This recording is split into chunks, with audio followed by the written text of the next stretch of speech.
Vamos a continuar hablando sobre obesidad. ¿Cómo podemos diagnosticar la obesidad? Se va a hacer una valoración nutricional donde vamos a considerar la edad, el momento biológico, peso y talla, distribución de la grasa y enfermedades asociadas. Es importante que indaguemos con nuestros pacientes la evolución del peso en los distintos momentos de la vida, tratamientos anteriores, ingesta alimentaria habitual, intolerancias digestivas, conductas alimentarias, por ejemplo, presencia de atracones, gasto calórico, ritmo de vida, trabajo, si realiza actividad física. Y uno de los parámetros más utilizados para el diagnóstico de obesidad es el índice de masa corporal, donde evaluamos el peso actual del paciente dividido su talla al cuadrado. Se utiliza mucho en lo que es diagnóstico en poblaciones. Y si bien lo utilizamos habitualmente dentro de lo que es el ambiente hospitalario, tenemos que considerar en evaluar también al paciente la distinción entre lo que es la presencia de masa grasa y masa magra, debido a que podemos mal diagnosticar un paciente con obesidad que, por ejemplo, tenga una abundante masa magra, como puede ser en el caso de un paciente que es físico-culturista. Con lo cual, poder hacer una valoración global de nuestro paciente desde lo individual va a ser crucial al momento del diagnóstico de obesidad. Y no solo limitarnos al cálculo de índice de masa corporal. Como habíamos visto en clases anteriores, hay distintos grados de obesidad. Por ejemplo, según el índice de masa corporal, si va de 18,5 a 24,9, el peso es normal. Si va de 25 a 29,9, hablamos de sobrepeso. De 30 a 34,9, obesidad grado 1. De 35 a 39,9, obesidad grado 2. Y mayor a 40, obesidad grado 3 o, si no, obesidad mórbida. También podemos evaluar lo que es el porcentaje de grasa corporal. Esto se calcula a través de una fórmula donde se multiplican diferentes parámetros como ser índice de masa corporal, la edad del paciente y el sexo por unas variables fijas. Por ejemplo, multiplicamos 1,2 por el índice de masa corporal, a lo que se le va a sumar el cálculo de 0,23 por la edad, se le va a restar el valor fijo de 10,8 por el sexo y luego se le resta 5,4. Para el caso del sexo vamos a considerar 0 en el caso de un sexo femenino y 1 en el caso de sexo masculino. Si este cálculo de porcentaje de grasa corporal da un valor que supera el 25% en varones, hablamos de obesidad. Y si supera un 30% en mujeres, también hablamos de presencia de obesidad. La circunferencia de cintura nos va a permitir evaluar el tejido adiposo abdominal. Este valor está incrementado en mujeres cuando está entre 80 y 88, incrementado en hombres entre 94 y 102 y sustancialmente incrementado ya con riesgo cardiovascular cuando es mayor a 88 en mujeres y mayor a 102 en varones.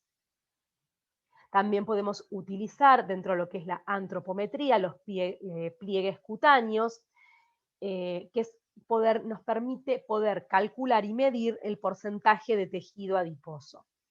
Se utilizan unas herramientas especiales donde se toman pliegue tricipital y subescapular, que son los más utilizados, y a través de una técnica de medición nos va a permitir estimar la grasa corporal del paciente. Otro método que podemos utilizar es la bioimpedancia. La bioimpedancia es una balanza especial que tiene unos sensores en las manos y en los pies y a través de una mínima corriente eléctrica que va a viajar por el agua corporal total del paciente, nos va a permitir estimar lo que es la cantidad de masa muscular y de grasa corporal.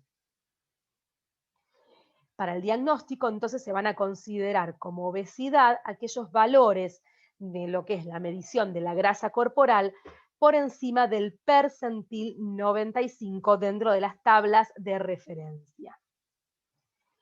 Pensando en el tratamiento de estos pacientes, Vamos a entender que hay que realizar una valoración individualizada de la necesidad de perder peso, es decir, qué peso tiene que perder nuestro paciente, determinar los objetivos adecuados para ese peso y del estilo de vida, establecer medidas dietéticas, la realización de actividad física y la intervención psicológica de ser necesario.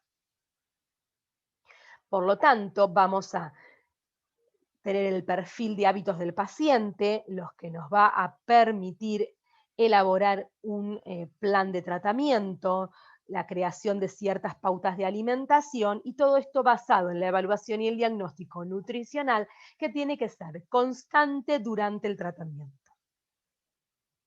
Los objetivos del tratamiento dietético van a ser individuales y se van a basar no solamente en el peso, sino en el estado metabólico del paciente. Por ejemplo, en sus niveles de glucemia, de lípidos plasmáticos, de presión arterial. La reducción de la grasa corporal sería un objetivo primordial para lograr mejorar el estado de salud y disminuir el riesgo de complicaciones. Y lo más difícil dentro de los objetivos del tratamiento es mantener esta pérdida de peso en el tiempo. Ahora, ¿qué peso vamos a utilizar para poder establecer el objetivo de nuestro paciente? Ya habíamos visto con anterioridad los conceptos del peso habitual y del peso ideal del paciente. Ahora vamos a hablar sobre otras variables, en este caso el peso deseado, que consiste en aquel peso que el paciente quiere lograr o quiere alcanzar, y el peso posible, y entre ambos vamos a poder establecer las metas para el tratamiento. Cuando hablamos de peso posible, nos referimos a que al peso ideal de nuestro paciente vamos a sumarle 1 kilogramo por cada década después de los 20. 1 kilogramo cada 10 kilogramos de peso, 1 kilogramo cada 10 años de sobrepeso y en el caso de las mujeres, 1 kilogramo por cada hijo que haya tenido. Por ejemplo, si un peso ideal del paciente es 60 y el paciente tiene 50 años, como tiene 3 décadas después de los 20, le vamos a sumar a 60, que es su peso ideal, 3 kilos. Vamos a suponer que nuestro paciente está pesando actualmente 80 kilos, entonces tiene 20 kilos de sobrepeso. Si su peso ideal es 60, con lo cual le vamos a sumar 1 kilo por cada 10 kilos de exceso de peso, en este caso sumaríamos 2 kilos más a el peso ideal. Y si el paciente sostiene que está con este aumento de peso desde hace 10 años, por cada 10 años de sobrepeso le sumábamos 1 kilo más que se adicionan a este peso ideal. Si se trata de una mujer que tuvo 2 hijos, sumaríamos otros 2 kilos más. Entonces, en este ejemplo, tenemos que nuestro paciente que tenía peso ideal 60, le sumábamos 3 por la década, son 63, 2 por el exceso de peso son 65, 1 por la cantidad de años de sobrepeso son 66 y 2 por cada hijo son 69, perdón, 68. Y ese sería el peso posible de nuestro paciente. Para la determinación del peso ideal corregido, que es otro concepto de peso, que se trata de establecer que la grasa corporal en exceso que tiene nuestro paciente, al ser una grasa que es metabólicamente activa, va a tener un cierto consumo de energía.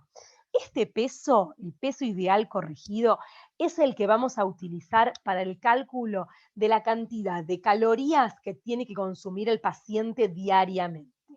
Y se va a calcular el peso actual del paciente menos el peso ideal. A ese resultado lo multiplicamos por 0,25 y le sumamos el peso ideal. Bien, con esto finalizamos esta presentación. Muchas gracias.